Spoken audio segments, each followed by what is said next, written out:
вперед! Так называется новый мультик о необычных существах. Братья-эльфы живут в волшебном мире, населенном гоблинами, троллями, кентаврами. Прикольно, правда? Хотели бы туда?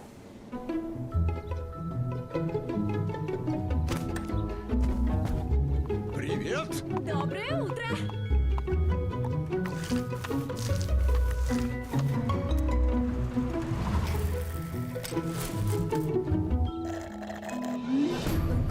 Эй, а ну за работу!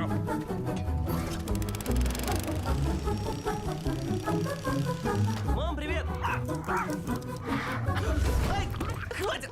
Жуня, а ну как и... Извини, я ее не выгуливала еще. Ой, плохая дракоша. Марш в логово! Когда этот мир переполняла магия, но те времена прошли. Теперь сказочные существа летают на самолетах, пользуются автомобилями и ведут привычный нам образ жизни.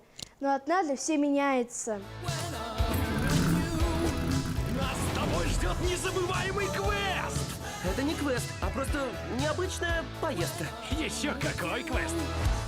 Давным-давно мир был полон чудес. То были времена приключений и волшебства.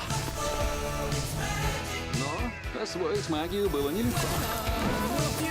Мир стал искать более простые средства.